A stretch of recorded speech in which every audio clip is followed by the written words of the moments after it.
Chapter 1. Just another Wednesday morning? It was a fine spring morning. William Thacker was looking out of his window, thinking about life. Notting Hill. Not a bad place to be, he thought. On weekdays there was the market, selling fruit and vegetables from all over the world.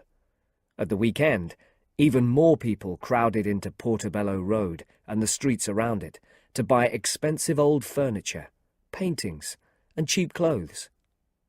Then there were the unusual shops, the cafes and restaurants. The streets were always busy, always full of people.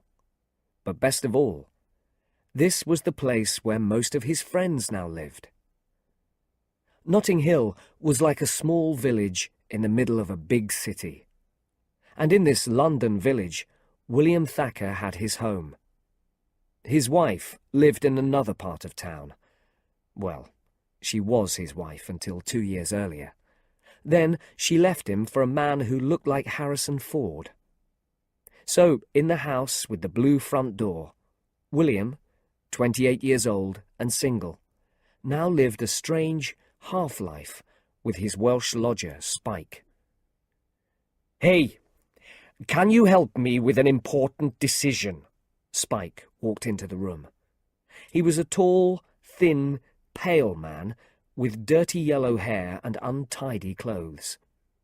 "I'm going out with the great Janine tonight, and I want to wear the right T-shirt." "What have you got?" asked William, trying to show interest. Spike pulled on a T-shirt. On the front, an alien was swimming in a sea of blood, above the words, "I love blood." "Well, there's this one." I'm not sure it's romantic enough," William said thoughtfully. "Yes, maybe you're right." Spike ran up the stairs, still talking. "I know you'll like this one." He came back wearing a second T-shirt. "Take me," read the words on the front in big black letters. "Well," said William slowly, "will she think you're looking for true love?" "I'm not sure that she will." "Oh, I don't want her to get the wrong idea. Okay, just one more." He came down in the last T-shirt. Below little red hearts, it read, "You're the most beautiful woman in the world." William showed his surprise. "Yes," he said. "That's perfect. Well done." "Thanks. Great. I'm feeling lucky." Spike smiled. He turned and walked proudly upstairs. On the back of the T-shirt, William could now read, "Let's go to bed." "Oh, Spike," he sighed to himself. It was just another Wednesday, another working day. William walked through the market and opened the door to his shop, the Travel Book Company. It was a small shop that sold, well, travel books. But he never seemed to sell many. Inside, there were a few small rooms full of shelves, and every shelf was heavy with books. Expensive books, cheap books, large hardbacks, and small paperbacks. William greeted Martin, his assistant, a small man with a beard and a nervous smile. Martin always tried to see the best in life. He liked to please people, but was not very good at selling. In fact, people often thought he was a little strange. William started looking at some papers on his desk. "Great. Last week we made nothing.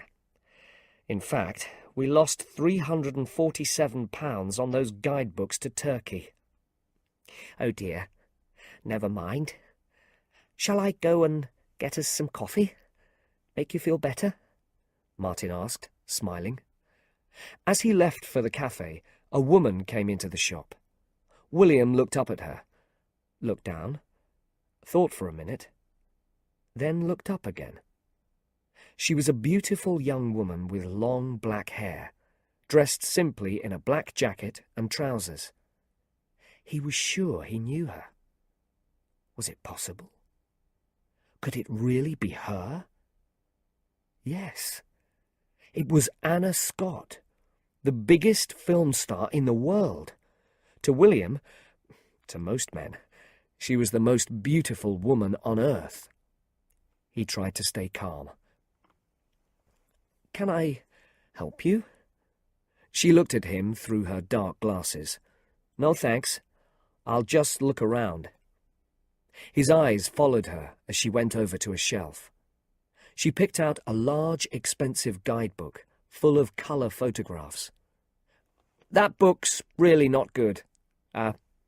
If you're thinking of buying it," he said, a little nervously.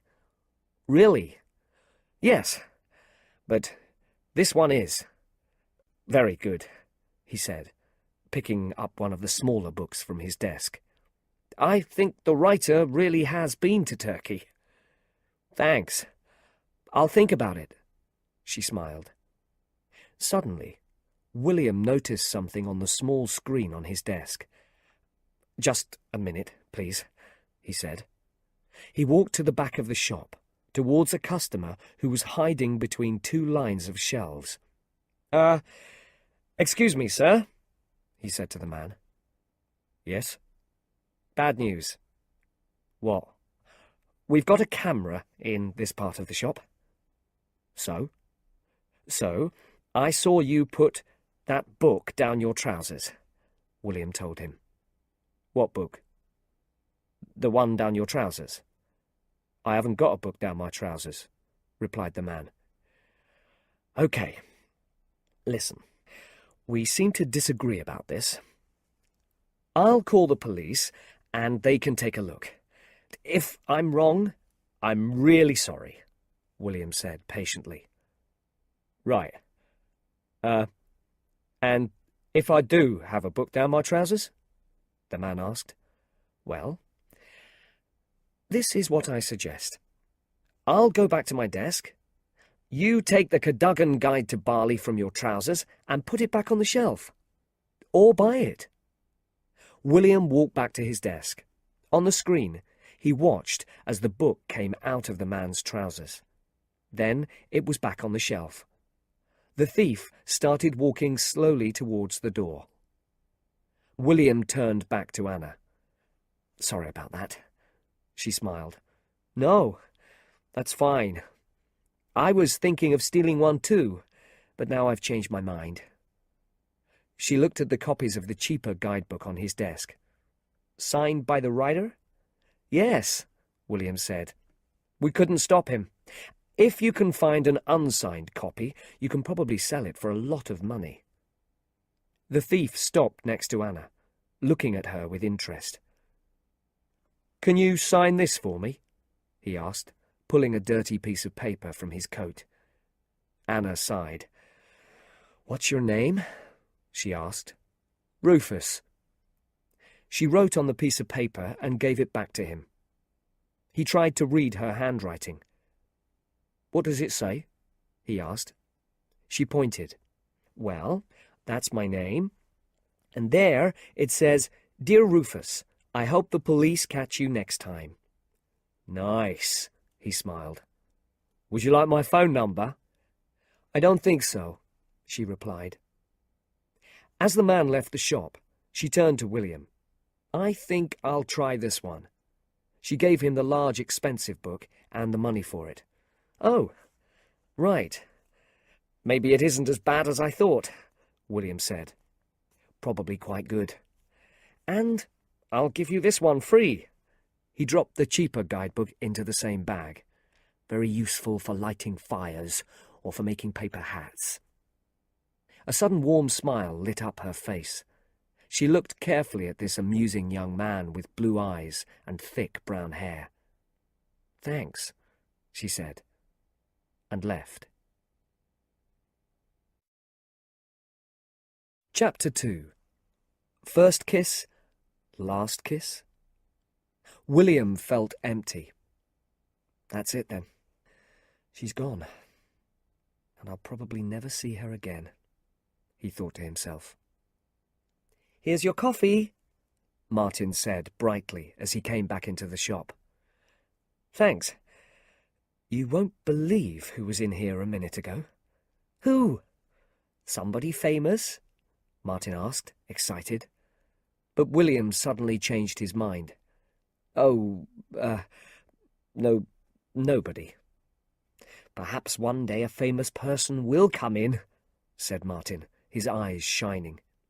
"I saw one of the Beatles once. Ringo Starr? Well, I think it was Ringo Starr. I'm not really sure. He was quite far away. He had long hair and a beard." "So you think you saw Ringo, but perhaps you didn't?" Yes, that's right." "Maybe it was just a man with long hair and a beard." "Yes, maybe." "Not a very good story then, is it?" suggested William. He shook his head and finished his coffee. "Right, another one?" "Yes." "No, let's go crazy. I'll have an orange juice." 5 minutes later, William left the cafe and hurried back to the bookshop with the orange juice. But as he turned the corner, he walked straight into a woman. The orange juice ran down her shirt. "I'm so sorry." He looked up at the woman's face. For the second time that day, it was Anna Scott. "Oh, really? I'm sorry. Here. What are you doing?" Anna shouted angrily as William tried to clean her shirt with a paper towel. William jumped back. Nothing. Listen, I live across the street. You can wash at my house." "No, thank you. I just need to call my driver." She turned away. "I also have a phone. In 5 minutes, you can be clean and back on the street again." She turned and looked at him. "Okay. What does across the street mean? How far is your house exactly?" William pointed. "It's just there. That's my house. The one with the blue door." She looked down at her shirt. Then she looked back up at him. "Well, okay."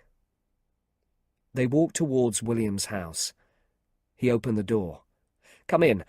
I'll just—" The house was in a terrible mess. William ran inside in front of her and kicked some shoes under the stairs. He threw away an old pizza and tried to hide some dirty plates. "I'm afraid it's a bit untidy." Anna looked around. Her face showed nothing. Taking the bag of books from her, William pointed towards the stairs.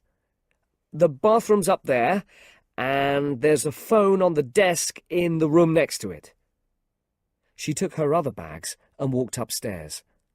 William ran around the ground floor, clearing the mess. "Anna Scott is in my house. She's in my bathroom. And look at this place. I'll kill Spike," he thought. He heard Anna's feet on the stairs and looked up. She was wearing different clothes now, a black top and skirt. Without the dark glasses, her deep brown eyes shone. She looked wonderful. William stopped and stared. He tried to think of something to say. "Tea. Would you like a cup of tea before you go?" "No, thanks." "Coffee?" "No." "Something cold? Orange juice?" "No, probably not." "Water?" "Really? No." "Something to eat?" "Some fruit?" "No." "Do you always say no to everything?" Anna looked amused. "No. I must go," she said. "Thanks for your help." "You're welcome." He wanted to say more, but he couldn't find the words. "And I'd like to say," he continued finally, "you're wonderful. It's my one chance to say it. When you've read that terrible book, you'll never visit my shop again." She looked pleased. "Thank you." William walked her to the front door. "Nice to meet you." "Strange, but nice." Anna left, and he closed the door behind her. Oh, no, he thought. Strange but nice. What was I thinking? There was a knock on the door. It was Anna again. Oh, hi.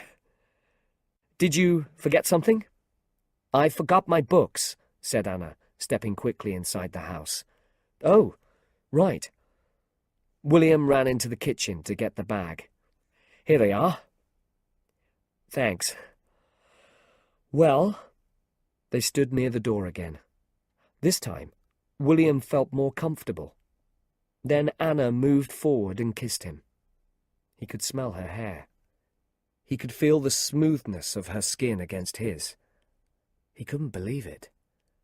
Anna Scott, the woman of his dreams, was here in his house, kissing him. William Thacker. At the worst possible time, a key turned in the lock. Oh, no. It's my lodger, Spike. I'm sorry. There's no excuse for him. Spike walked in and straight past them towards the kitchen. I'm going to get some food, he called over his shoulder. Then I'm going to tell you a story that you won't believe. Anna looked at William. You won't tell anyone about this, will you? Right. No one.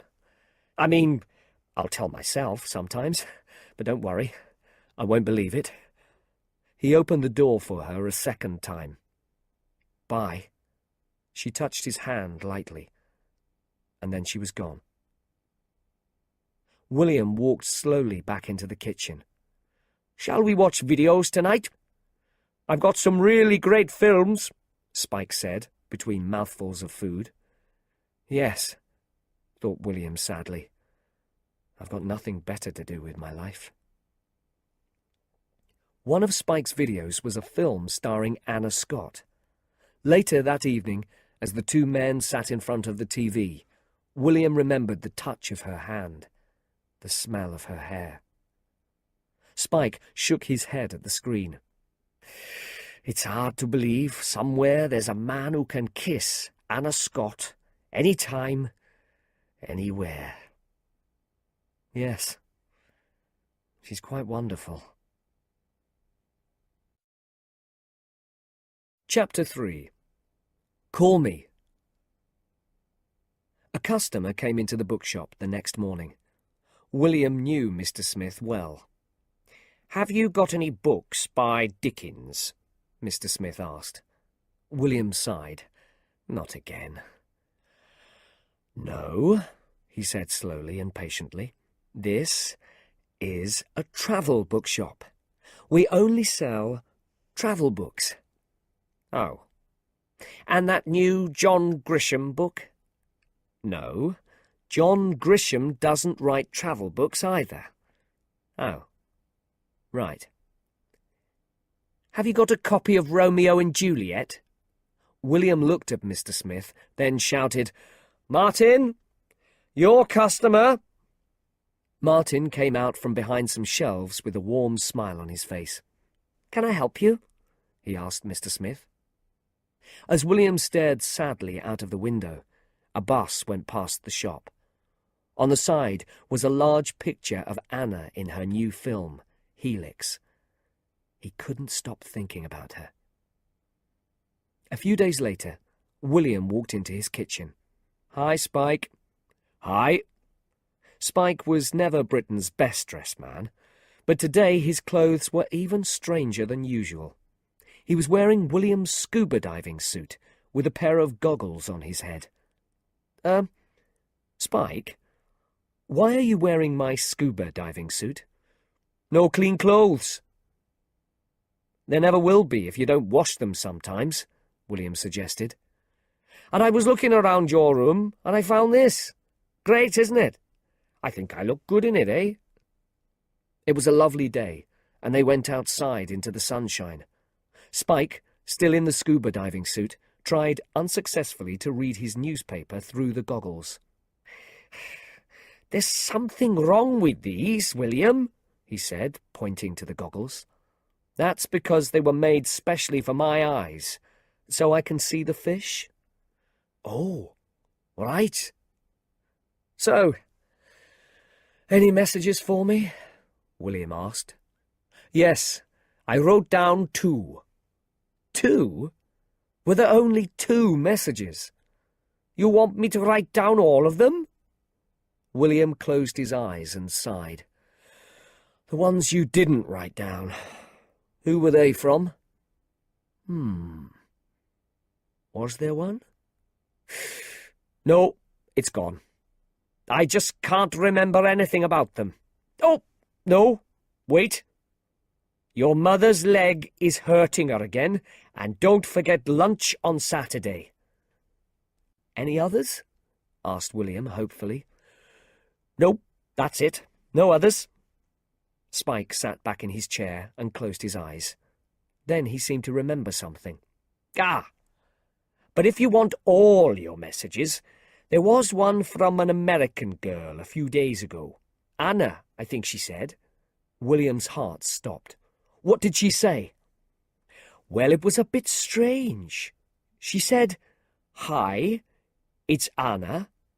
And then she said, "Call me at the Ritz." And then she gave a different name. What was the name? No idea. One name's difficult enough to remember, but 2?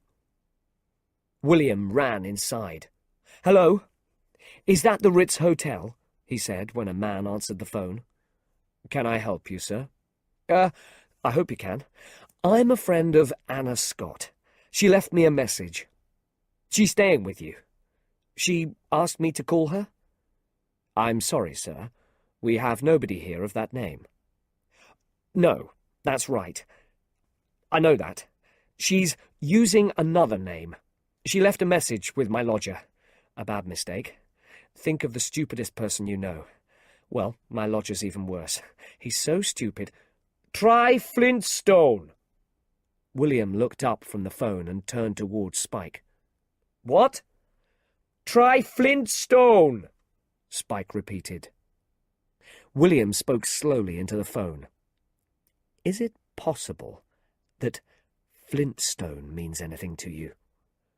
I'll put you through, sir. William could hear another phone ringing. He tried to stay calm. What shall I say? He thought to himself. He practiced a few words. Hi. Hi. Anna. Hi. And then he heard her voice. Hi. Oh. Hi. It's William Thacker. I work in a bookshop. You called me. Well, yes. 3 days ago. I'm so sorry. You probably think it was a mistake. My stupid lodger, Spike, took the message, and he didn't give it to me until now. Oh. Okay, she said slowly. Perhaps I could come to the Ritz for tea or something. Yes, but I'm a little busy today. She was silent for a minute. But let's try. 4 o'clock. Right. Great. William put down the phone.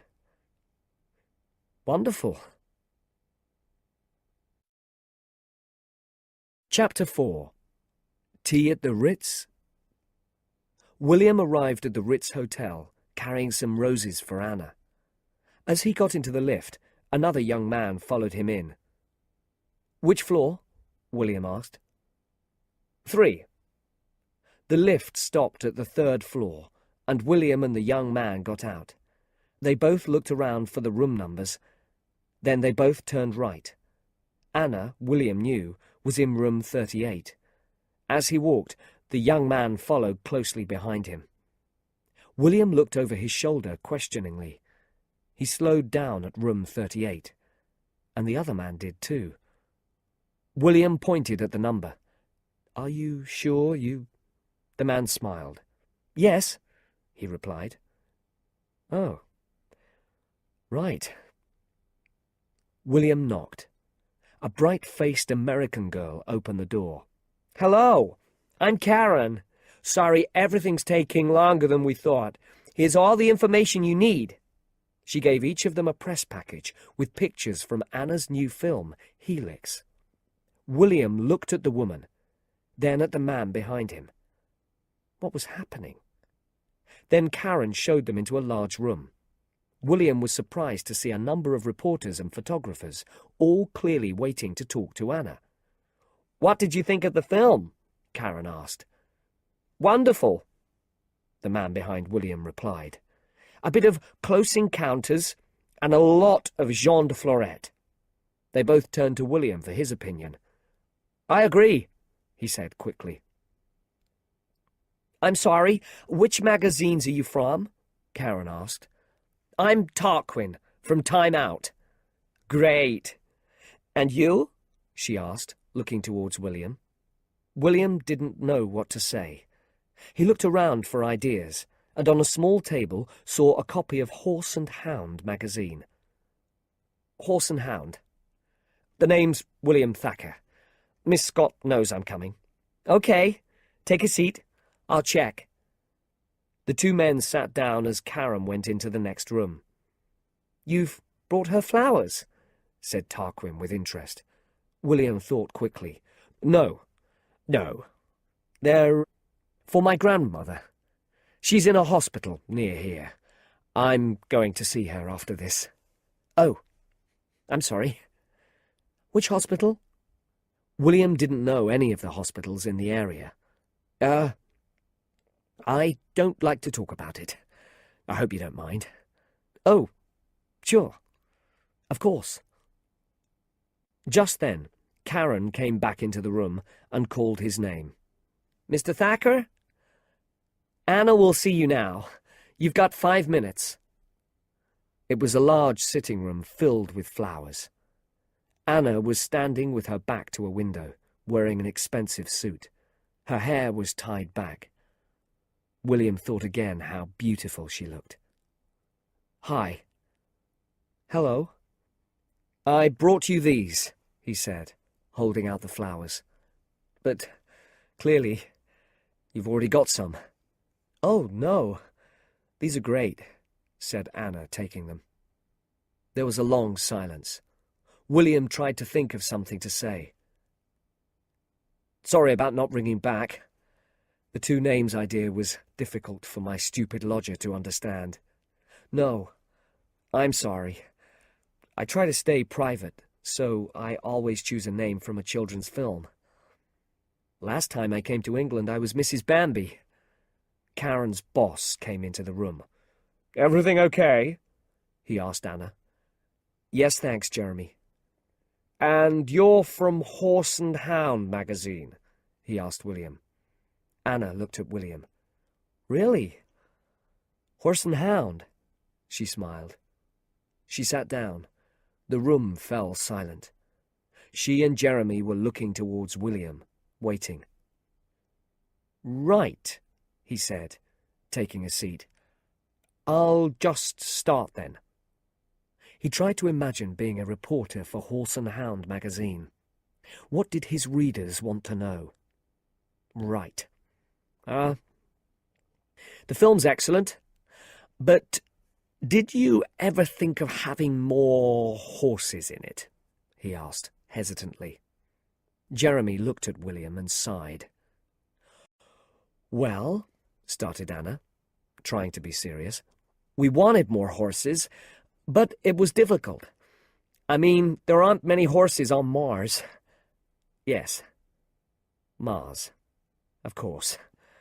Very difficult." Jeremy stared at William. Then he looked at Anna. But she seemed happy. He left the room. William put his head in his hands. "I'm sorry. I arrived outside, and they gave me this press package. I didn't know what to do. No, I'm sorry. They gave me a timetable for this, and it ended at 4. Listen, I just want to say that I'm sorry for the other day. The kissing thing. I don't know why I did it. I wanted to make sure you were okay about it."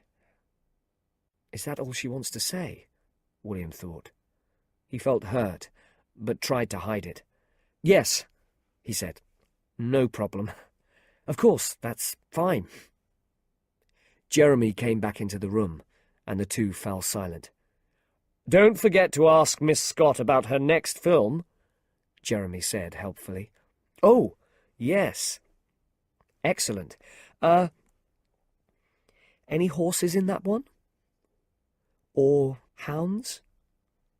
Anna looked at him, amused. "It takes place underwater." "Right." Jeremy left the room again. William watched him go, then turned back to Anna. "I'm sorry. Things like this only happen in dreams, not in real life. Good dreams, of course. It's a dream to see you."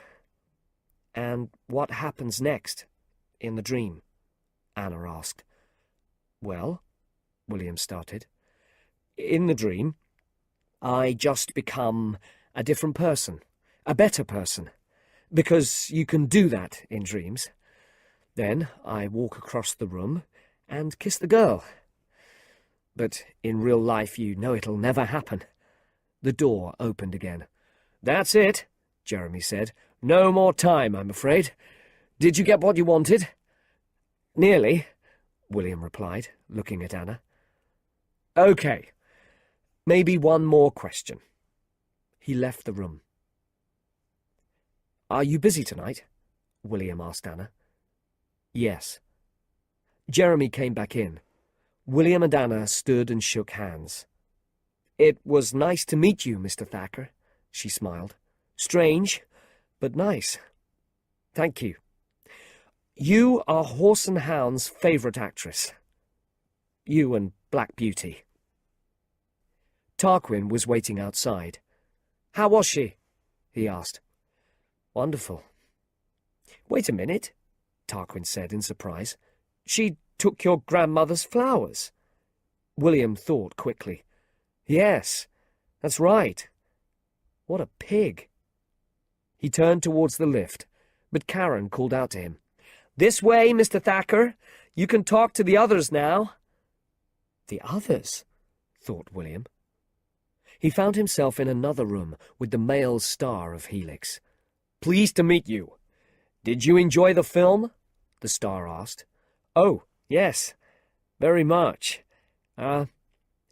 Did you enjoy making the film?" "I did." "Which bits did you most enjoy making?" "Well, you tell me which bits you liked, then I'll tell you if I liked making them." Said William thoughtfully. "I liked the bit on Mars very much. Did you enjoy that bit?" The male star stared at William. He ended the discussion as quickly as he could. 5 minutes later, William found himself with an actor who spoke no English. Luckily, next to him was a woman who did. William felt more comfortable with his questions now. "Did you have a deep understanding of the person you were playing?" The woman asked the question in Spanish and waited for the actor's answer. "No." "No," she said to William. "And why not?" asked William. The woman put the question in Spanish and waited for the answer. It was quite long. "Because he played a crazy man-eating alien." Another room. A child actress this time. She was 11 years old. "Is this your first film?" "No, it's my 22nd. "Of course it is," William said in surprise. Any favourites out of the 22? "Working with Leonardo." "Da Vinci?" She looked at him strangely. "DiCaprio?" Finally, the bad dreams seemed to be ending. William walked towards the lift again, pushing past the cameraman. "Mr. Thacker!" It was Karen. William sighed deeply. "Have you got a minute?" And then he was back in the room with Anna. "That thing I was doing tonight, I've changed my plans. I have to spend the evening with Horse and Hound's star reporter." Anna smiled. William's heart jumped. "Oh, well, great. Excellent." Then he had a sudden thought. "Oh, no! It's my sister's birthday. We're having dinner. Okay, fine. But no, I won't go. No. I mean, if it's fine with you, I'll come too, she said. You'll come with me to my sister's birthday party. If that's all right. Of course it's all right. My friend Max is cooking, and he's the worst cook in the world, but you can hide the food in your bag. Okay. Okay. Chapter 5. The Birthday Party. Max was busy preparing the meal. He's bringing a girl? He asked his wife, Bella. Are you serious? Yes. Quite a surprise, isn't it? Does the girl have a name? He didn't say. Black smoke was pouring from the oven. Oh, no. What's happening here? Said Max, running towards it. Then the doorbell rang, and he ran to the door. He threw it open. Come in, come in. Food problems. And he ran back to the oven. William and Anna walked into the large kitchen. Hi, sorry. He's finding the meat a bit difficult, said Bella, welcoming her guests from her wheelchair. Hi, said Anna. Bella looked at her carefully. Hey, you look like... Bella? This is Anna, William said quickly. Right, she replied, looking carefully at Anna's face. Okay, I've solved the problem, said Max, turning back from the oven. Hello, Anna. He stopped in surprise as he saw her face. Have some wine. Thank you. The doorbell rang again, and Max went to the front door. Happy birthday! You look wonderful, he said, as Honey hurried in. Honey, a small young woman with a big smile and large eyes, danced around happily, showing her new dress. Max followed her to the kitchen. Listen, he whispered. Your brother has brought this girl and, They reached the kitchen. Hi, everyone! Honey smiled to the others. Then she suddenly saw Anna. Oh, wow! William spoke quickly.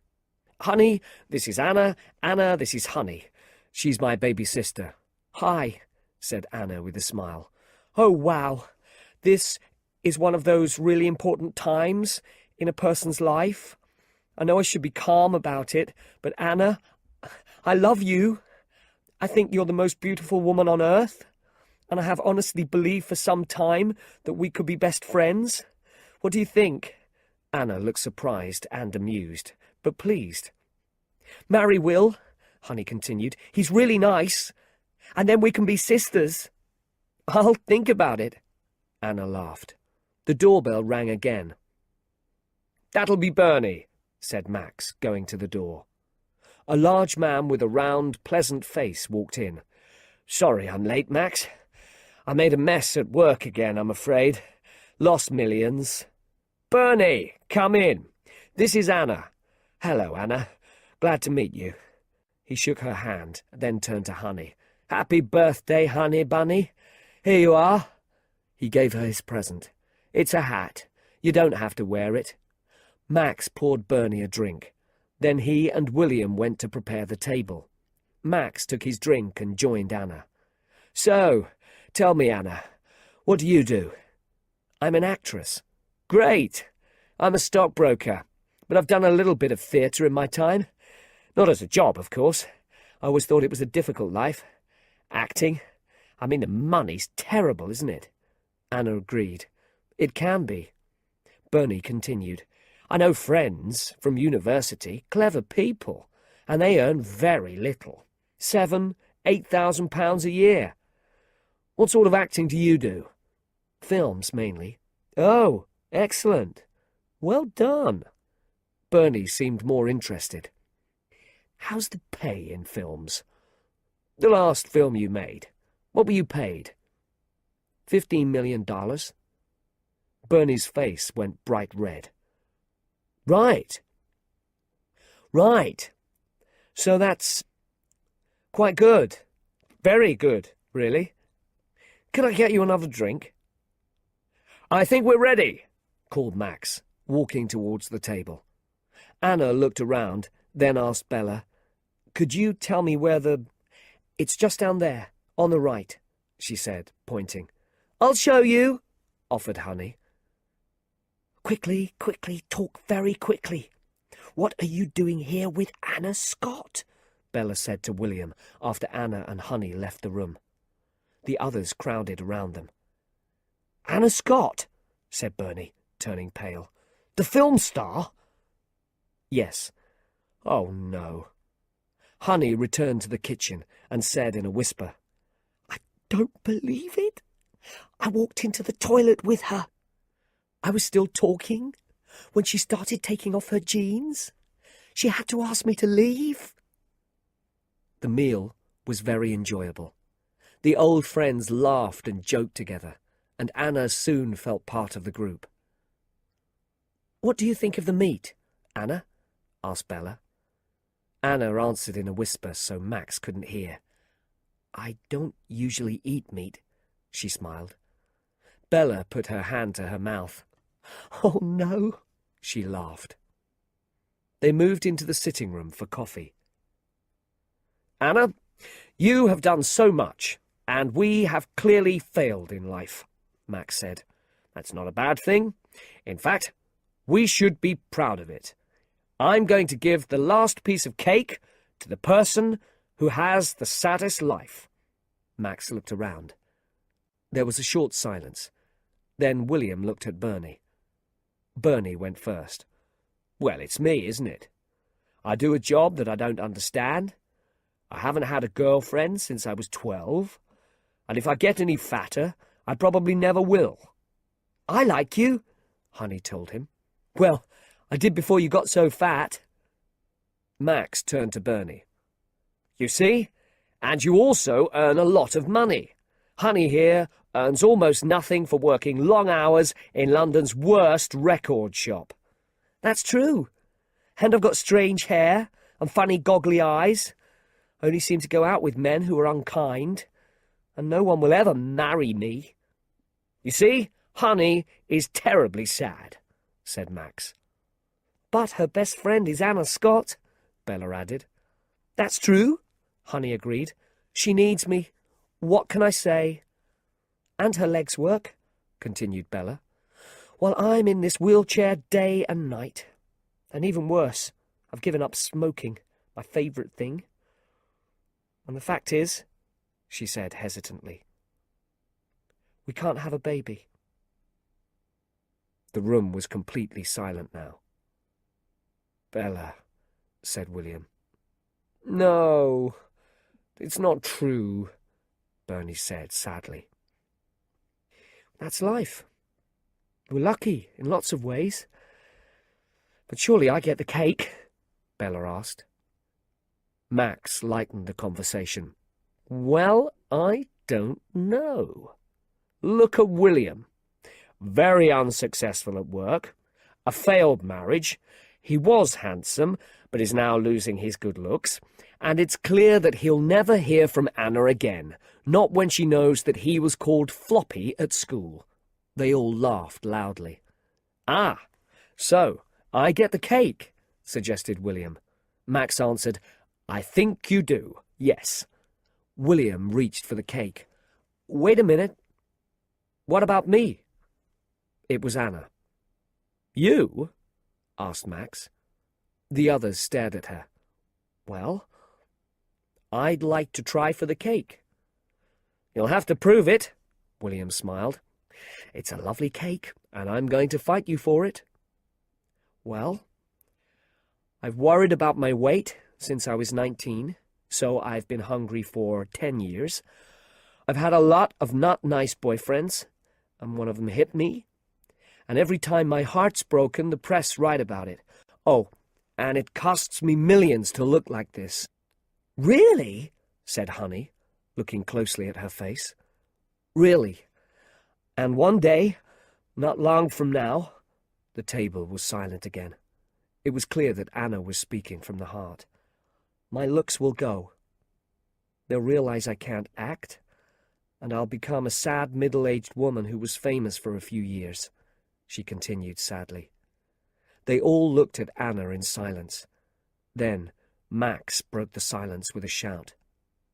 "Nope, nice try, beautiful, but you must think we're stupid." They all laughed. "Useless," said William to Anna. "You're not getting the cake." When it was time to leave, William and Anna stood up. "That was a great evening," Anna said to Max. "Thank you so much for coming," he replied warmly. "And I have to say that I love your tie, Max." It was blue, with red telephone boxes on it. "Now I know you're lying." Anna turned to Bella. "Lovely to meet you." "And you. It's a pity you don't eat meat, but don't worry, I won't tell Max." Bella looked at her husband with a smile. "What? Oh, no!" "Good night, honey," said Anna. "I'm so sorry about the toilet thing. I meant to leave, but I just... Listen, ring me if you need to go shopping with someone. I know lots of nice cheap places. Of course, money isn't really... Nice to meet you." Honey gave her a kiss. "You too. I'll come to you for help with all my clothes." "Love your work," said Bernie, smiling nervously. As the front door closed behind them, William and Anna heard the others scream with excitement. "Sorry," William said. "They always do that when I leave the house." "Floppy," she laughed. He looked at her. "It's my hair. It was always falling across my face." "Why is Bella in a wheelchair?" "It was an accident. About 18 months ago." There was pain in William's eyes at the memory. "And the baby thing? Is that a result of the accident?" "I'm not sure. I don't think they've tried for children before." They walked in silence, a comfortable silence. It was a lovely night. "Would you like to come—" "My house is just—" William asked hesitantly. She smiled and shook her head. "It's too difficult." "Okay, that's fine." "Are you busy tomorrow?" she asked. "I thought you were leaving." "I was." They were walking along a street with trees on one side. "What's in there?" asked Anna, pointing to the trees. "A garden. All these squares have gardens in the middle for the people around them. They're like little villages." "Let's go in." "Ah, no. They're private. They're only for the people who live here." "And you always follow the rules?" she asked. She seemed very interested in his answer. "Me? Oh, no, not me. I do what I want." In fact, William was the kind of person who always followed rules. But he started to climb the locked metal gate. He fell back. Oh dear. He tried again, and again he fell. "It's more difficult than it looks, Anna." "Stand back," Anna replied, starting to climb. She was over the gate in a second. "Your turn, Floppy." At last, with great difficulty, William succeeded in climbing over. He jumped down inside the garden. "What's in this garden that's so good?" Then, in the silence of the garden, under the trees, she reached out and kissed him. This time, it was a real kiss. "Nice garden," he said in surprise. As they walked around on the grass, they came to a wooden seat. She read the words on it. "June loved this garden. Joseph always sat here with her."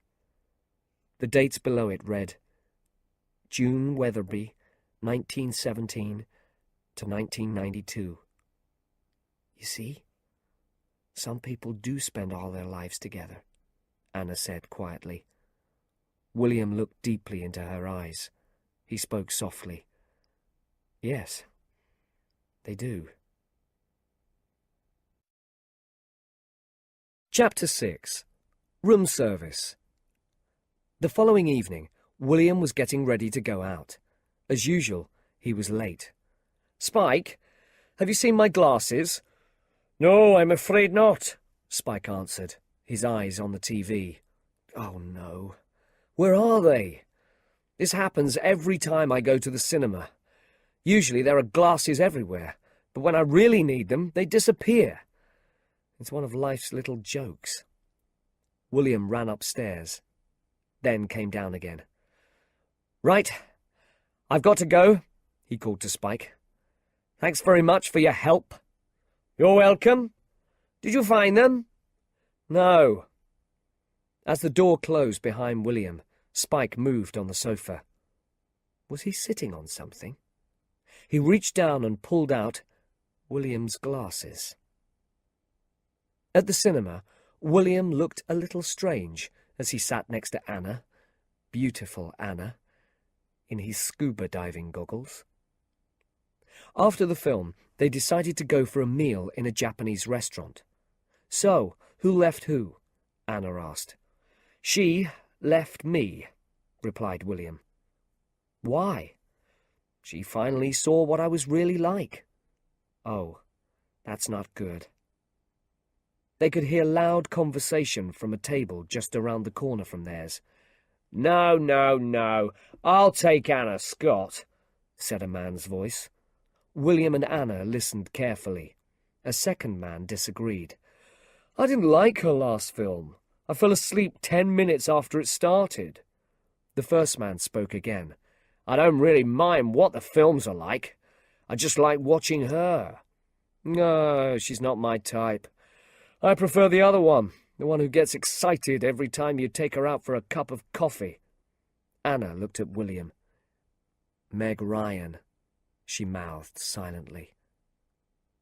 "You know," said the first voice again, "some girls don't let you near them. But Anna isn't like that. You know she wants it. She's the same as all actresses. Someone you can just—" Anna's smile disappeared. "Right, that's enough," William said, standing up. He walked over to the men's table. There were 4 of them. "I'm sorry, but can I help you?" one of the men said politely. "Well, I was listening to your conversation. I couldn't help it. But you know, you're talking about a real person, and you shouldn't talk about her like that." "Oh, go away. Who are you? Her father?" The men laughed loudly. Anna came up behind William and pulled him away. The men at the table didn't see her face and continued laughing. "I'm sorry," William said to her. "It's okay. I love the fact you tried." They started walking towards the door of the restaurant. Then Anna stopped. "No, give me a minute." And she walked back to the men's table. "Hi," she smiled sweetly. "I'm sorry about my friend." "Oh," said the man who was doing most of the talking. He knew her face immediately. "Listen, I'm sorry." "Please, please," she said, "stop there. I'm sure it was all just friendly talk. It didn't mean anything, and I'm sure you can't help being stupid. Enjoy your meal. The fish is really good." She walked back to William, still smiling. The men sat in silence, their mouths hanging open. Outside the restaurant, Anna said, "Why did I do that? It was wonderful. No, I'm stupid, and what am I doing with you?" "I don't know, I'm afraid," he replied, smiling. "I don't know either," she said softly. They arrived at the front door of the Ritz. "Do you want to come up?" she asked quietly. "There seem to be lots of reasons why I shouldn't." "There are lots of reasons. But do you want to come up?" His look said yes. "Give me 5 minutes," she smiled, and walked towards the lift. For William, time seemed to pass very slowly. The hands on his watch refused to move. Exactly 5 minutes later, he knocked at the door of her room. She opened it. "Hi." Something seemed to be wrong. "Hi," said William, kissing her. "It's wonderful to be able to do that." Anna's eyes were wide, and there was a very serious look on her face. "You have to go," she whispered. "Why?" "My boyfriend. I thought he was in America, but in fact, He's in the next room. Your boyfriend? William couldn't believe it. Who is it? The man was standing in the doorway behind Anna now. Jeff was a famous film star. Handsome, too. Women all over the world dreamt about him. William thought quickly. Room service? How you doing? I thought you people always wore suits, Jeff said in a friendly way. Well, yes, but I've just changed because I'm going home. This is my last call. Oh, great. Could I have some really cold water up here? I'll see what I can do. And maybe you could clear these dirty plates while you're here. William calmly picked up the dirty plates. Really, don't do that, Anna said nervously. I'm sure that's not his job, she told Jeff. Is there a problem? Jeff asked William. No, it's fine. What's your name? He asked. It's, Bernie. Well, thank you, Bernie, he said, pushing £5 into William's hand. Jeff turned to Anna. Hey, good surprise or bad surprise? Anna looked uncomfortable. Nice surprise. Jeff kissed her. She's lying, he said to William. She hates surprises. He turned to Anna. So, what food are you ordering? I haven't decided. Well, don't order too much. I don't want people saying, there goes that famous actor with the big fat girlfriend. Jeff laughed, leaving the room. William looked at Anna. I think I should leave. This is all very strange. I didn't realize. I'm so sorry. I don't know what to say. I think goodbye is probably the right word. William walked downstairs and out into the lonely night. His heart ached. Chapter 7. Alone again. William looked out of the window of his house, lost in his thoughts. Talk to me, William.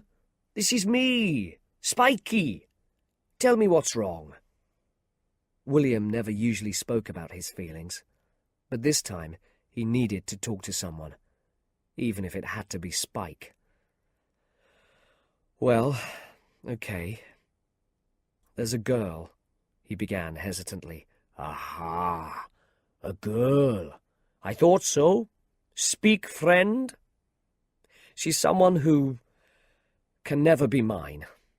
I've been close to her, but I can never be as close again. And I really miss her. Spike looked thoughtful. Yes, that's a problem. I missed a girl at Swansea Station once. I got the time wrong. I left 5 minutes before the train arrived. He laughed. Thanks, William sighed. Very helpful. That night, William ate with his friends at Tony's restaurant. They were the only people there, as usual. They often ate there, because Tony was an old friend. This was his first restaurant. He was trying hard to make it a success. On the front page of Bernie's newspaper was a picture of Anna and Jeff at Heathrow Airport. You didn't know she had a boyfriend? Max found this hard to believe. No. Did you? William asked, surprised. The looks on their faces showed that everyone knew. You all knew? My life is destroyed because I don't read Hello magazine. Anna's a big star. She's world famous. And you're just an ordinary person. It's unimaginable. But don't worry. I have the answer to your problems. Everyone looked at Max with interest. Her name is Tessa, and she works in our office. She's a bit strange, but she's very clever, and her kisses are unbelievable. Bella put her head on one side and looked at him. Well, that's what people tell me, he finished quickly. So, a few days later, the friends sat together again at the dinner table in Max and Bella's kitchen. William was worried. The doorbell rang. As Max answered the door, The others could hear the visitor's loud, excited voice. "I got lost. I didn't know where I was. Everything around here has the word Kensington in it. Kensington Park Road, Kensington Gardens, Kensington Park Gardens." Max introduced the visitor as they came into the kitchen. "Tessa, this is Bella, my wife." "Oh, you're in a wheelchair," said Tessa brightly. "That's right." "And this is William," Max continued. "Hello, William. Max has told me everything about you," she laughed. "Has he?" replied William nervously. "Some wine, Tessa?" Max offered. "Oh, yes, please. Let's get drunk, Willie." William looked even more worried. A few weeks after Tessa's visit, Max and Bella had another dinner party. This time they invited a woman called Keziah to meet William. She was pale and thin, and she sat nervously at the table. "Meat, Keziah?" Max asked, reaching for her plate. "No, thank you. I only eat fruit." Max and Bella looked at her and then at William. "Only fruit?" William asked. "I believe that fruit and vegetables have feelings, so cooking hurts them. I only eat things that have fallen from the tree. Then they're already dead," Keziah explained. Right. Right. Very interesting. So, these potatoes were murdered. Yes. Murdered. Poor potatoes. Terrible, agreed William. Oh, when will this evening end? He thought to himself. So Tessa and Keziah came and went. Neither was a success, but Max didn't give up. A month later, Rosie sat at the table with William, Bella, and Max. Rosie seemed very nice. She was pretty and well-dressed, and there was nothing unusual about her. She seemed intelligent and friendly. To his surprise, William even liked her. "Great coffee," she said. "Thank you. I'm sorry about the meat," Max said. "Don't be sorry. I thought it was really interesting." "Interesting means terrible," suggested William. "Yes, you're right. Really terrible," she replied. They all laughed. "Maybe we'll meet again sometime," she said to William as she was leaving. "Yes, that sounds great." "Well?" asked Bella when they were alone. "She's perfect." "Perfect," William replied. "But—" Bella looked at him carefully. William spoke quietly. "I think you've forgotten. It's difficult to find someone you love. Someone who will also love you. The chances are very small. Look at me. Except for the American, I've only loved 2 girls in my life, and both times it ended badly." "That's not fair," Max said. "No, really. One of them left our marriage more quickly than you can say Indiana Jones. The other," he said, looking at Bella, "married my best friend." "But she still loves you," Bella smiled at him. "Yes, as a sister loves a brother." "Well, I never wanted you in any other way." They all laughed. "I mean, I loved you. You were terribly funny. But when you kissed my ears—" William spoke quickly. "And 30 years from now, I'm still going to be alone." "Do you want to stay the night?" Bella asked.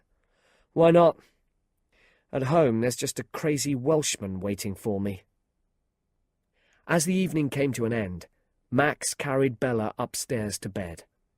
William sat in a chair, eyes wide open, feeling very lonely.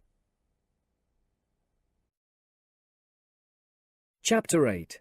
Behind the Blue Door. The following morning, William walked home. He thought about Max and Bella, and how much in love they were. And he thought about his own life. What was he doing? Where was he going? He arrived home and got ready for work. As he was looking in the mirror, the doorbell rang. "Who's that at this time of day?" he thought.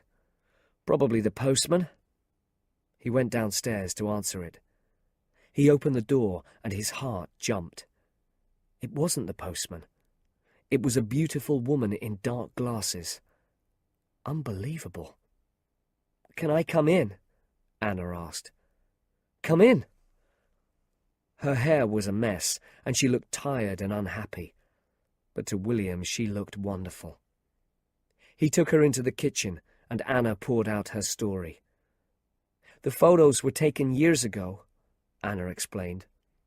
"I was poor. It happens a lot. That's not an excuse, I know, but it's worse than that. While one man was taking photos, another man was filming me. I didn't know anything about that. Now it looks like a dirty sex film, and, well, they've sold the pictures and they're everywhere." Anna looked ready to cry. William shook his head. "And now I don't know where to go," Anna continued. "There are crowds of reporters outside the hotel. I just need to get away from them." "This is the place," William said calmly. "Thank you," she said quietly. "I'm only in London for 2 days, but the British press are so... It's the worst place to be." She was very unhappy. "They're terrible pictures. They make me look like... Don't think about it. Now, would you like tea? A bath? Oh, yes, a bath." 5 minutes later, Spike came in through the front door, looking excitedly at the pictures of Anna in his newspaper. "Wow, look at that. Wonderful," he said to himself as he walked upstairs. He opened the bathroom door, still reading. He went over to the toilet without taking his eyes off the newspaper.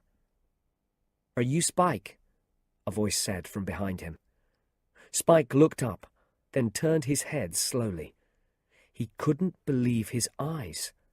There, in the bath, was Anna Scott.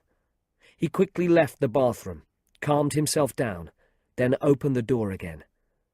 Anna saw his face come slowly round the door, his mouth hanging open. "Hi," she said, smiling. "I just wanted to be sure." Spike backed out and closed the door again. "Oh, thank you. Thank you," he whispered, closing his eyes. After her bath, Anna looked calmer. "I'm really sorry about last time," she said to William in the sitting room. "Jeff just flew in. I thought we were finished." "No, that's fine. I don't often get the chance to clear away the dirty plates of a Hollywood star. I enjoyed it very much." "How is he?" "I don't know. One day I couldn't remember any of the reasons that I loved him." "And how are you?" "And love." "Well, there's a question. Without an interesting answer." "I have thought about you," she said, looking into his eyes. "Oh, no, no, no." William's heart ached. It was too painful. He didn't want her to continue. But she did. "But there's a problem. When I try to be with someone ordinary, it never works." "Of course. I completely understand. Thank you for telling me that." William felt uncomfortable and changed the subject. "Is that the film you're doing?" he asked, pointing to some papers in her hand. "Yes. We start filming in Los Angeles on Tuesday. Would you like me to help you learn your lines?" "Will you?" She looked pleased. "It's all talk, talk, talk." "What's the story about?" "I'm a difficult but clever young officer who in about 20 minutes will save the world." "Well done, you." William found the language of the film almost impossible to understand, but he read the other parts for Anna, and she practiced her lines. They had great fun. As the day passed, Anna seemed to forget about her problems. "So, what do you think of the film?" she asked when they stopped. "Exciting." It's not Jane Austen or Henry James, but it is exciting. You think I should do Henry James? I'm sure you'd be great in Henry James. But, I mean, this writer's quite good too. Yes, she said. Nobody in the Wings of the Dove says, "Tell the Pentagon we need Black Star cover." And I think that's a pity. Anna smiled her widest smile. He really was helping. Later that evening, they sat down to eat. "I can't believe you have that picture on the wall," she said, looking at a cheap copy of a Chagall painting. "You like Chagall?" he asked. "I do. That's how love should feel. A big, dark blue sky, with a fish falling from it. Yes, happiness isn't happiness without a fish falling from the sky." Spike brought pizzas to the table. "Right, for the Queen of Notting Hill, Carnival Calypso, hot chicken and fruit, and a little more chicken." "Great," said Anna, looking at her plate. "Spike, did I tell you that Anna doesn't eat meat?" "Ah. Well, I've got some vegetable soup from last week. If I take off the skin, it'll be perfect." After the meal, Spike left to meet his friends in the pub. William and Anna were alone at last. "You've got big feet," Anna said. "Yes, I've always had them. You know what they say about men with big feet?" "No, what's that?" "Big feet." She stopped and looked him in the eye. "Big shoes." They both laughed, comfortably. A little later they discussed Anna's film work. "When I make films," she told him, "I don't take my clothes off. Well, not all of them. That's the agreement. And they have to discuss it with me if they want to use another person's body in my place." "Another person's body? What do you mean?" "Well, if they want me to show my bottom, I refuse. Another actor has to do it." "And do you choose a better bottom than yours?" "Of course. That's really important." She laughed. "What a job," said William. "What do those people put on their passports?" "Profession. Mel Gibson's bottom."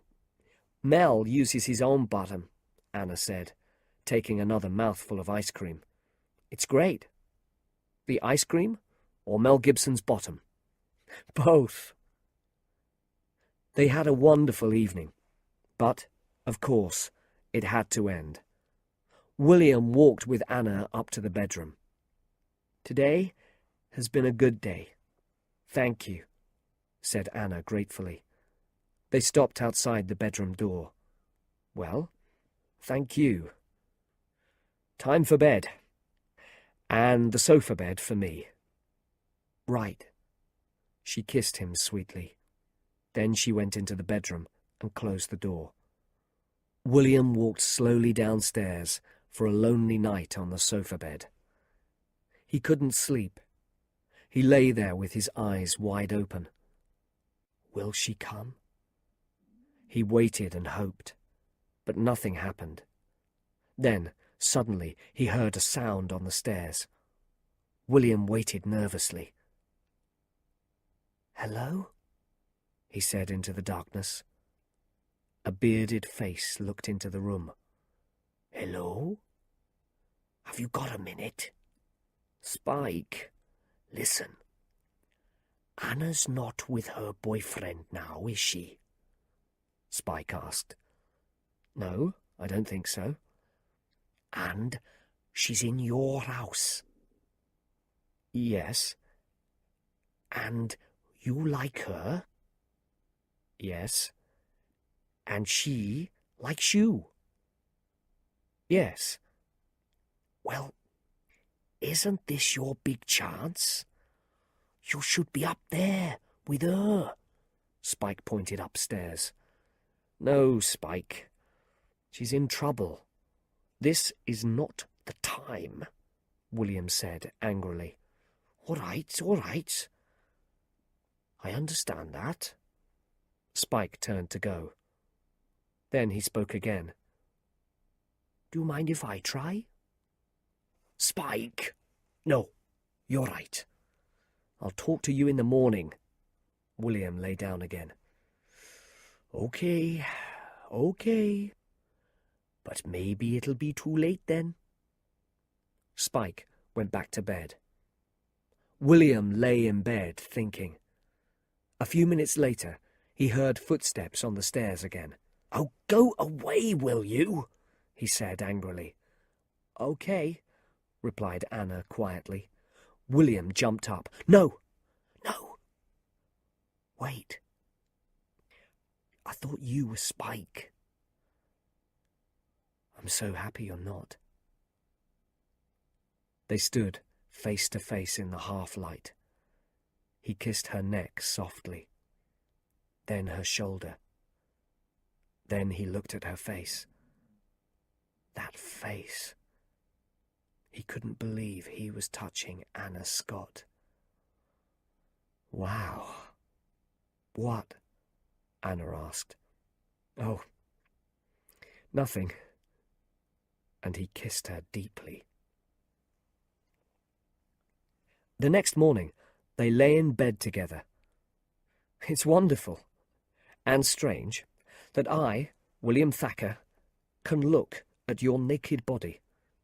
You and every other person in this country, she replied. Oh, yes. Sorry. Rita Hayworth always said they go to bed with Gilda and they wake up with me. Do you feel that? She asked. Who was Gilda? Her most famous part. Men went to bed with the dream and woke up with the reality. Do you feel that way with me? You're lovelier this morning than you've ever been, he replied. Anna smiled. Oh. Then she jumped out of bed. I'll be back. Don't go away. 10 minutes later, Anna returned with breakfast. Breakfast in bed? She smiled warmly. She sat on the bed and asked hesitantly, Can I stay a bit longer? William looked at her. Stay forever, he said softly. Oh, I forgot the sugar. Just then, the doorbell rang. You get the door, I'll get the sugar, she said, leaving the room. William sighed. He pulled on his underpants and went downstairs. Okay, I'm coming, he shouted. He opened the door and was suddenly caught in the light of lots of cameras. The street was full of reporters shouting. He quickly shut the door again. Jesus Christ! What is it? Anna called. Don't ask, replied William, his voice shaking. William, what is it? Anna thought he was joking. She went to the door, opened it, and looked outside. Oh, no, she cried, throwing the door shut. She turned to William. And they got a photo of you dressed like that? Undressed like this, yes. Spike walked into the kitchen, naked, except for a pair of dirty grey underpants. Good morning, my lovely ones, he greeted them, giving William a big smile. Anna was on the phone. They're outside. Hundreds of them. Yes, I know. Just get me out of here. She put the phone down and walked angrily upstairs. Don't go outside, Spike, said William. Really, it's not a good idea. Why not? Just don't. William followed Anna upstairs. Spike thought for a minute. Then he opened the front door. The air was filled with people shouting, cameras, and lights. Wow, thought Spike, standing there in his grey underpants. He liked this. He turned to offer the photographers the best view of his naked body. When he closed the door, he looked at himself in the mirror. Not bad. Not at all bad. Well-chosen underpants. Girls love grey. William was upstairs, standing in the bedroom doorway. How are you doing? He asked. How do you think I'm doing? Anna shouted. "I don't know what happened." "Well, I do," she said, throwing her things into a bag. "Your stupid friend decided to make some money, so he talked to some reporters." "Spike? No, that's not true," William answered. "Really? Reporters from every British newspaper are outside your house. They all woke up this morning and thought, 'I know where that Anna Scott is. She's in the house with the blue front door in Notting Hill.'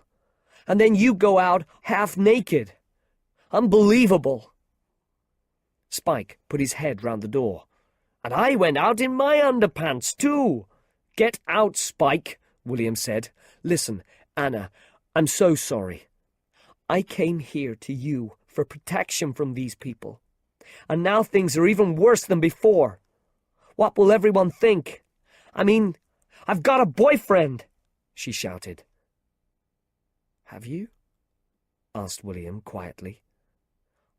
"Well, everyone thinks I have. And now there'll be pictures of you in every paper from here to Timbuktu. I know, but just let's stay calm. You can stay calm. Everything's fine for you. Everyone will say, 'Well done, you. You slept with a film star. We've seen the pictures.'" William looked hurt. "That is so unfair," he said seriously. "You can use it for your business. Buy a boring book from the man who slept with Anna Scott." She pushed past him and out of the room. "Stop. Please, calm down. Have a cup of tea." But she refused to listen. "I don't want a stupid cup of tea. I want to go home," she shouted, running downstairs. William followed her. The doorbell rang. "It's a big car," Spike called down from the upstairs window. "It looks like your driver, Anna." Anna was a little calmer now, but as cold as ice. "Tell Spike to buy you an expensive meal, or a holiday," she said to William. "I'm sure he has the money now." "That's not true. Spike's not like that. Wait a minute. This is all crazy. Can't we laugh about it? Terrible things happen in the world. Compared to them, this is nothing." Spike came downstairs. "He's going to tell you about people without food in Africa," he said to Anna. "Well, it's true," said William, "and we don't have to go as far as that. My best friend had an accident and is in a wheelchair for the rest of her life." Anna's face softened. "Okay, you're right, of course. But I've had this problem for 10 years and you've only had it for 10 minutes. You can't imagine what it's like. I mean, tomorrow all this will be yesterday's news." "You don't understand, do you?" She looked at him. "They keep these photos. Every time someone writes about me, these photos will be in the papers. Newspapers last forever. I'll be sorry about this forever." The colour left William's face. He realised now that this was the end. "Right. Fine. I won't be sorry, if it's all right with you. I'll always be glad you came. But you're right. You should go." She looked at him sadly, and then the doorbell rang again. Keeping her head down, Anna ran outside. There were shouts from the crowd of reporters and photographers, and then she was gone. William turned to Spike. "Was it you?" he asked. "Well," Spike said slowly, "it's possible that I told one or two people in the pub." William sighed. "Right." Chapter 9. New Hope. Summer ended and autumn leaves began to fall. William continued with his life, but he couldn't escape a feeling of emptiness. Every day was the same. He lived through that winter in a dream. Nothing seemed important. And then it was spring. "We've got something for you," said Honey, coming into the bookshop. Spike stood behind her in the doorway. "You'll love me for the rest of your life." "What is it?" asked William, interested. "The phone number of Anna Scott's office in London. And the one in New York. You can ring her. You think about her all the time. Now you can ring her." William knew Honey was trying to help. He tried to look pleased. "Well, thank you. That's great." "It is great," she said, smiling. "See you tonight." Honey and Spike left. William looked at the piece of paper in his hand for a minute. Then, with a sigh, he threw it away. That evening, the friends met again at Tony's restaurant. Tony's dream was at an end. His restaurant was closing. Bella spoke for them all. "Exactly a year ago, this man here started the finest restaurant in London." The friends all laughed and shouted. "But sadly, no one ever came to eat here." "Just a very small problem," said Tony, smiling. Bella continued. "And so, from next week, we have to find somewhere new to eat. It's a sad time." Tony smiled again, but the smile couldn't hide his unhappiness. "But I just want to say one more thing. Tony, don't think there's something wrong with you. We can't always understand the reasons why things happen. Some things succeed and others fail. Nobody knows why. Some of us get lucky and some of us lose our jobs," Bernie finished. "No," said Bella in surprise. "Yes, it's true," Bernie replied with a sigh. "They're changing everything, and there's no place for me. Well, you know I was no good." "So we go down together," said Tony, lifting his glass to Bernie. "To Bernie, the worst stockbroker in the world." They all laughed and drank. "I've got something to say too," said Honey, standing up. I've decided to get married." They all looked surprised. "I found myself a nice, strange-looking man. I know he'll make me happy for the rest of my life."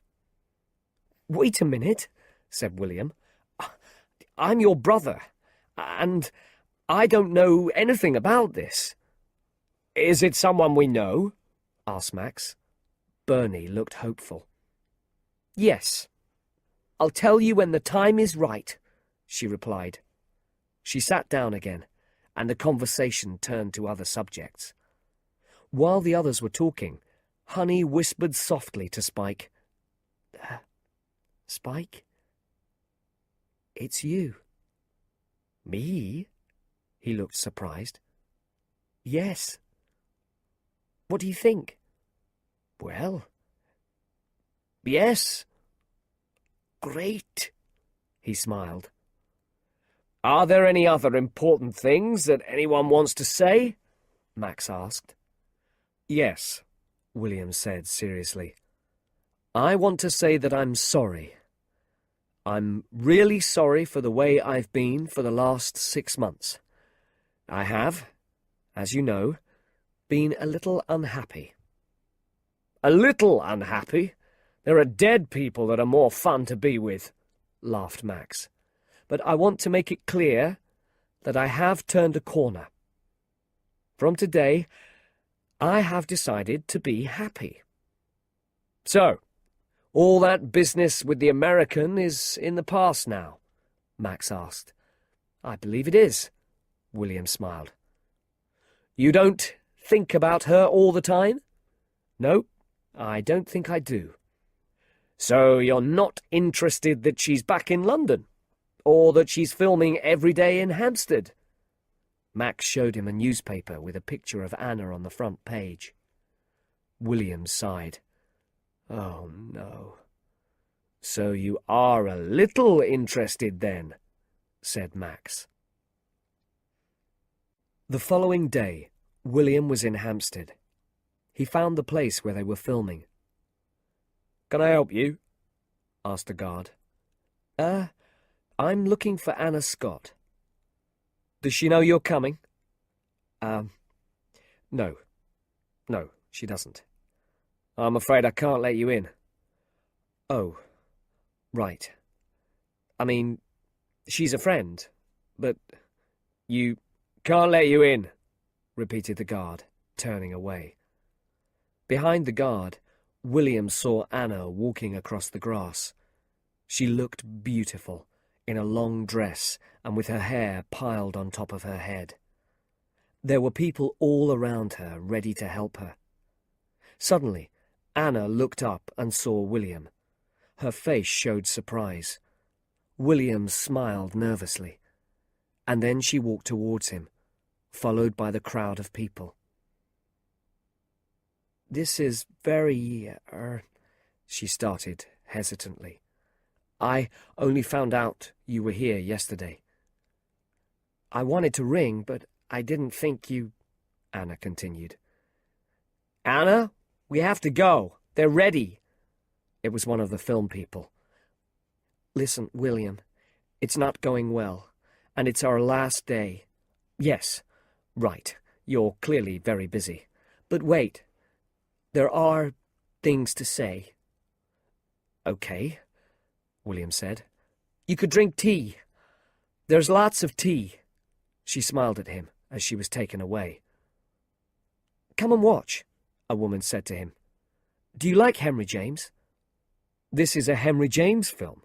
he asked, remembering his conversation with Anna a year earlier. The woman left William with Harry, a sound man. "You can listen if you like," Harry said, pointing to some headphones. William put them on. Then he sat in a chair to watch the action. Anna and another actor were making conversation, waiting for the filming. William could hear everything through the headphones. "So, I ask you when you're going to tell everyone, and you say," Anna said to the other actor, "Tomorrow will be soon enough." And then "Who was that man you were talking to just now?" the other man asked. "Oh, no one. A man from the past. I don't know what he's doing here. It's difficult." William's heart stopped. What was he doing there? He took off the headphones and gave them back to the sound man. "Thank you, Harry." "Any time," Harry smiled. William walked away. Chapter 10. Just a Girl and a Boy. "What's happening?" Spike asked. "I'm throwing out some old videos," William replied. Some of them were, of course, Anna's films. "You can't do that. These are great films. You mustn't do it. I won't let you." "Right. Let's talk about the money for your room." "Ah. Right. I'll help you. You're right. We don't need all of them." The next day at work, William was at his desk when Martin called to him. "Excuse me, William, there's a package," Martin said. "Well, you work here, don't you?" he replied. "But it's not for the shop. It's for you." "Okay," William sighed, getting up from his desk. "But tell me, what exactly do I pay you for?" William walked towards the front of the shop and stopped suddenly. There, in front of him, was Anna. She was dressed very simply, but was as beautiful as always. "Hi," she smiled. "Hello. You left?" "Yes. I'm sorry. I had to leave. I was in the way." "Well, how have you been?" she asked. "Fine," he said. "Everything is exactly as it was before. When they change the law, Spike and I will marry immediately. Very different from your film star life." "Oh, no. All that means nothing. I had no idea how meaningless it all was. But I know now. She looked nervous. Yesterday was the last day of filming. I'm leaving soon, and I wanted you to have this. She pointed to a large, flat package covered in brown paper. Oh, thank you. Shall I? No. Don't open it now. Okay. Well, thank you. I don't know what it's for, but thank you. I had it in my flat in New York, and I just thought... But I didn't know how to call you, she began hesitantly. I was so rude to you last time. So it was in the hotel. But then you came, so I thought... What did you think? He asked softly. The shop door opened and Mr. Smith walked in. William looked up. Don't even think about it. Go away immediately. Right. Sorry, Mr. Smith said in surprise, closing the door behind him. William turned back to Anna. You were saying? I have to go away tomorrow, and I wanted to ask you, do you think I could see you a little? Or a lot, maybe? Can you ever like me again? William was surprised at her words. He didn't know how to reply. But yesterday the other actor asked you about me. A man from the past, you said. I heard it all through the headphones. But I never tell other actors about my love life. Martin was back. Excuse me, it's your mother on the phone. Tell her I'll ring later. I tried that, but you said that 24 hours ago, and she's still waiting. Her foot was purple then, and now it's turning black. Okay, William sighed, walking to his desk. Look after Miss Scott, Martin. Martin smiled nervously at Anna. I loved you in Ghost. It was a wonderful film. Is that right? She said, surprised. Yes. What's Patrick Swayze like in real life? I'm afraid I don't know him very well. Oh, wasn't he friendly when you were making the film? Well, I'm sure he was friendly. To Demi Moore.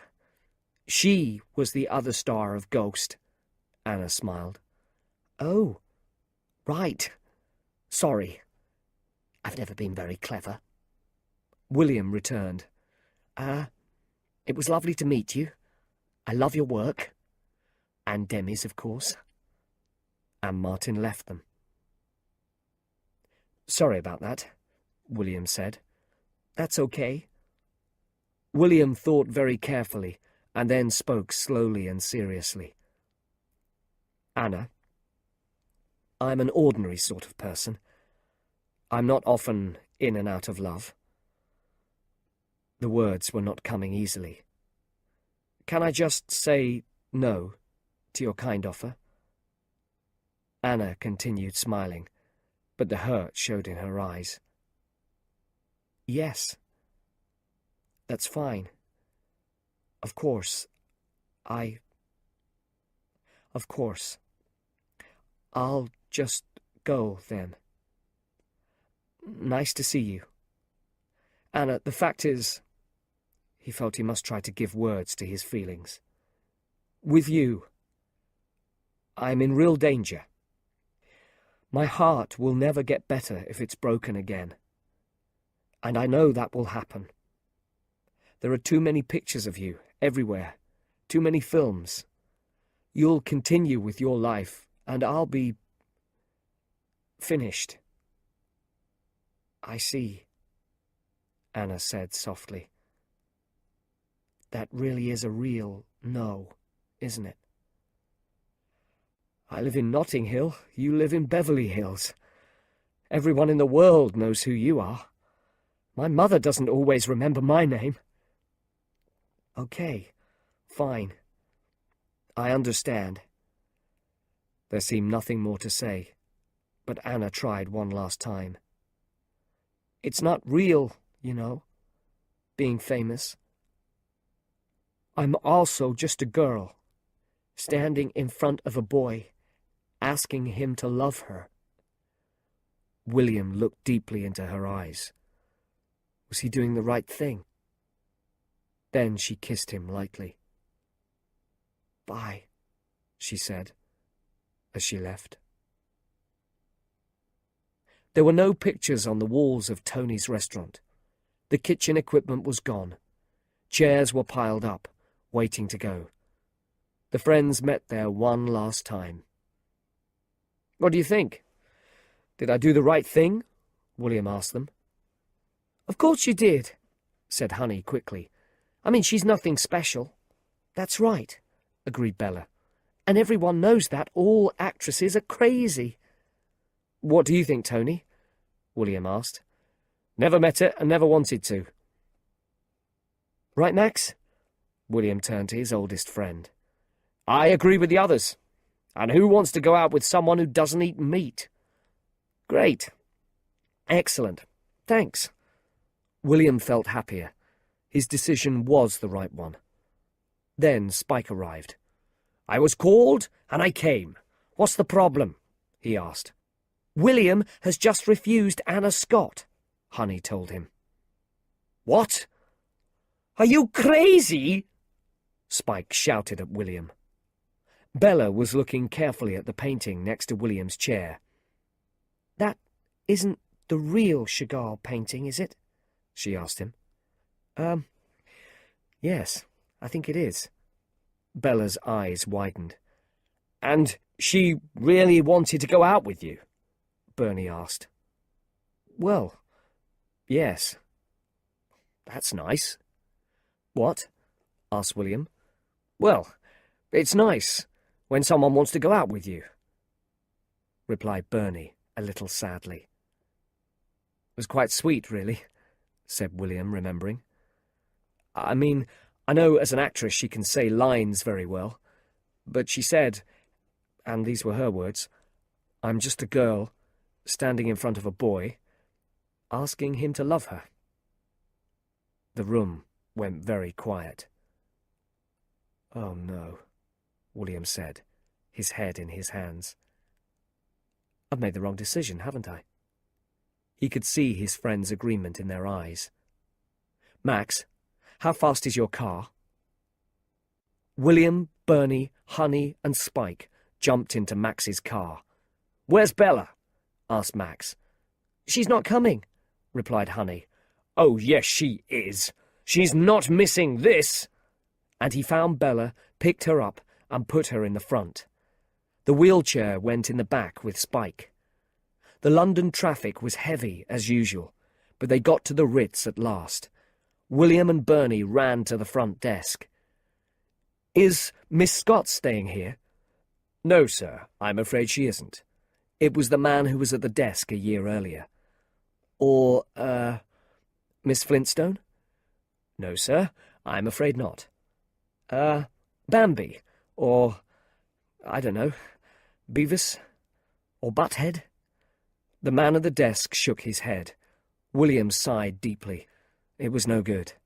It was too late. But as he turned away, the man spoke. "There was a Miss Pocahontas here in room 126, but she left an hour ago. I believe she's giving a press conference at the Savoy Hotel before her flight to America." He smiled. William jumped up and kissed him. "Thank you. Thank you," he shouted. Bernie, in his excitement, kissed the man too. Back in the car, they drove as fast as possible to the Savoy Hotel. But the traffic was moving slowly, and at one crossroads they came to a complete stop. Time passed, and they all got more and more nervous. Spike jumped out of the car. "I'll get us through," he shouted, shutting the door. And then he was in the middle of the road, stopping cars and buses and making a path for Max's car. "Go! Go! Go!" he shouted. "I love you!" laughed Honey out of the window as the car shot off towards the Savoy. "Excuse me, where's the press conference?" William asked the man at the desk. "Can I see your press card?" William quickly showed him a card. "That's a video club card, sir." "Yes. I write for the club's magazine." "I'm sorry, sir." Bella arrived at the front desk, pushed by Honey. "He's with me," she said. "And you are?" "Writing about the best London hotels for people in wheelchairs," she said, smiling. The man looked at her for a minute and then sighed. "It's in the Lancaster room. I'm afraid you're very late." "Run!" Honey shouted to William. The Lancaster room was crowded with reporters and photographers. At the front sat Anna behind a long table, looking a little sad. Jeremy from the film company was next to her. "Yes, you, Dominic," said Jeremy, pointing to a reporter. "How much longer are you staying in Britain, Miss Scott?" "No time at all. I fly out tonight," answered Anna. "And that's why we have to stop soon," said Jeremy. "Any last questions?" A number of hands went up, and he pointed to one. "You've decided not to make another film for a year. Is this because there's talk about Jeff and another famous actress?" "No," she replied simply. "Do you believe the stories?" "It's really not my business now. But I will say this. Stories about Jeff and women are usually true." She smiled. The next question came from a reporter standing next to William. "Last time you were here, there were photos of you and a young Englishman. So, what was that about?" "He was just a friend, and I think we're still friends," she said, slowly. William's heart was jumping. Could he speak? Could he say what he wanted to say? And then his hand was up, and Jeremy was pointing at him. "Yes, Miss Scott, is there any chance of you and this young man being more than friends?" Anna looked up at the questioner. She saw that it was William. "I thought so, but no, I was told not," she said quietly. "And if this man—" William started. Jeremy spoke. "No, it's just one question each." "No, let him," Anna said. She turned back to William. "What were you saying?" William continued. "If this person—" "His name was Thacker," said one of the reporters helpfully. "Thank you," William smiled. "If this Mr. Thacker gets down on his knees and asks you to think again, what then?" Max, Bella, Bernie and Honey all waited open-mouthed for her answer. "I think my answer will be yes." Her smile lit up the room. "That's excellent news. The readers of Horse and Hound will be very happy." Anna turned to Jeremy and whispered something. "Dominic, would you like to ask your question again?" said Jeremy, pointing to the reporter. "Yes. Miss Scott, how long are you planning to stay in Britain?" Anna looked at William questioningly. He returned her look, smiled, and mouthed the word yes. "For a very long time," smiled Anna. Suddenly, the reporters realized what was happening. They crowded round William, asking him questions. Photographers took pictures. Max and Bella kissed. Bernie kissed a woman standing next to him. Everyone was smiling and laughing.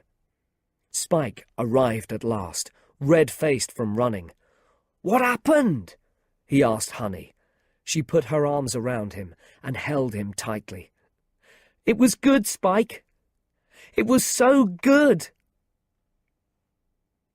How did it all end, this love story between the biggest film star in the world and an ordinary bookseller from Notting Hill? Well, it is too early to say, but the signs are good. The wedding was a quiet one, with family and close friends. Tony made a wonderful cake. Max danced wildly around the dance floor, looking like James Bond in his white dinner jacket. Honey's legs didn't reach the floor as she danced in Spike's arms, and Martin stood at the side, smiling nervously. Everyone had a good time. Soon after the wedding, William went with Anna to the opening night of her Henry James film. As they stepped out of the car in front of the cinema, people screamed with excitement. Photographers pushed forward to get the best picture for the next day's newspaper. To William, all this was new and strange, but Anna held his hand tightly and guided him through the crowds. We leave the happy lovers on a sunny day a year later in a garden in Notting Hill. All around them are signs of life and love. Children are playing, watched by their mothers. One is holding her new baby. An older woman walks past with her husband. They are smiling and talking softly. On a simple wooden seat, William sits reading. Anna is lying next to him, looking out over the gardens. She looks calm and happy. From time to time, her hand moves slowly over the baby growing inside her.